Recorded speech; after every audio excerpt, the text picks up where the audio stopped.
बहुत जल्द आप खुद को 5 किलो राशन की लाइन में लगा हुआ पाएं तो चौंकिएगा मत। आप कहेंगे अरे भाई ये क्या बोल रहे हैं, सुबह सुबह शुभ शुभ बोलिए, हमारा बस चले तो हर पल शुभ ही बोलें। लेकिन क्या करें कि जो रिपोर्ट आई है वो अशुभ बोलने पर मजबूर कर रही है।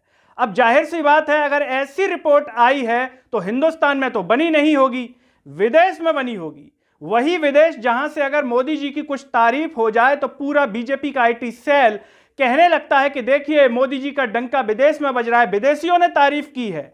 ऐसे ही ये रिपोर्ट भी बाहर के विश्वविद्यालयों से तैयार होकर के आई है, न कि हमारे विश्वगुरु भारत में रिपोर्ट तैयार हुई है।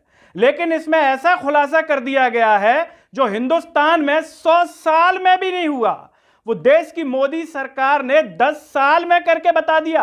आप कहेंगे भाई इस पर तो गर्व करना चाहिए, अगर मोदी सरकार ने 10 साल में कुछ ऐसा कर दिया तो गर्व करना चाहिए, बिल्कुल करना चाहिए। लेकिन कुछ अच्छा कर दिया हो तो, लेकिन अगर ऐसा काम कर दिया हो तो फिर किया ही क्या जाए। नमस्कार, मैं हूं गिरिराज शर्मा और आप देख रहे हैं सरल टॉक।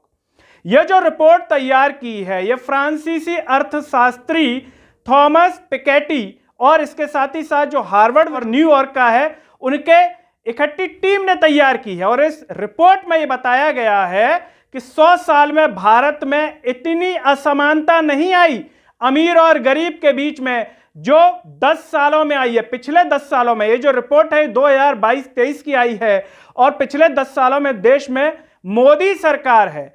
अब आप कहेंगे भाई आखिर ऐसा क्या बता दिया इसमें। इस रिपोर्ट में बताया गया है कि हिंदुस्तान के मात्र 1% सबसे अमीर लोगों के पास देश की संपत्ति का 40% और जो आय होती है उसका 22.6% है।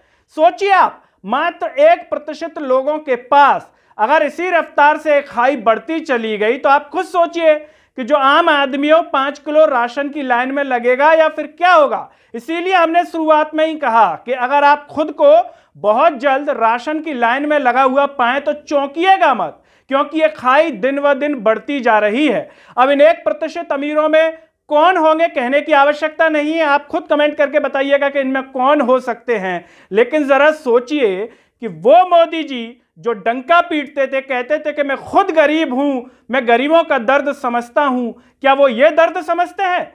क्या सबको गरीब बना देंगे, ऐसी खाई पैदा कर देंगे? जाहिर सी बात है दोस्तों कि खाई ऐसे ही पैदा नहीं हो रही। अभी देश में इलेक्टोरल बॉन्ड का मुद्दा चल रहा है, तो जाहिर सी बात है कि जो इलेक्टोरल बॉन्ड खरीद रहे हैं और जो पार्टियां भुना रही हैं उनका फायदा हो रहा है और इसकी कीमत भारत देश की जनता चुका रही है। इसी आधार पर जो कांग्रेस है उसने तीखा हमला बोला है मोदी सरकार के ऊपर और साफ तौर पर कहा है कि जो मोदी है वो देश में 2 हिंदुस्तान बनाना चाहते हैं। एक उनके दोस्तों का हिंदुस्तान है जो अमीर लोग हैं 1%, और एक है गरीबों का हिंदुस्तान जो 5 किलो की राशन की लाइन में लगा है। और मोदी खुद कह भी चुके हैं कि इस राशन को मैं आगे भी 5 साल के लिए बढ़ा रहा हूं और आगे फिर चुन करके आया तो फिर बढ़ा देंगे, तो चौंकिएगा मत।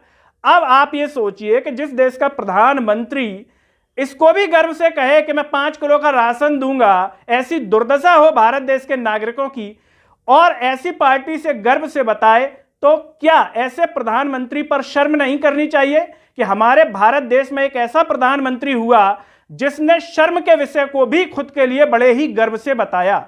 दोस्तों, इस पूरी रिपोर्ट पर और इस पूरे मामले पर आप क्या सोचते हैं, कमेंट बॉक्स में अपनी राय जरूर दीजिए। इस वीडियो को हर जगह शेयर कीजिए, चैनल को सब्सक्राइब कीजिए, साथ ही साथ सरल टॉक के Facebook, Twitter, Telegram, Instagram page को आप जरूर फॉलो कीजिए। अंत में सभी से एक अपील है कि सरल टॉक को ज्वाइन बाय थैंक्स बटन के द्वारा सपोर्ट कीजिए जिससे हम और बेहतर कार्य कर सकें। नमस्कार।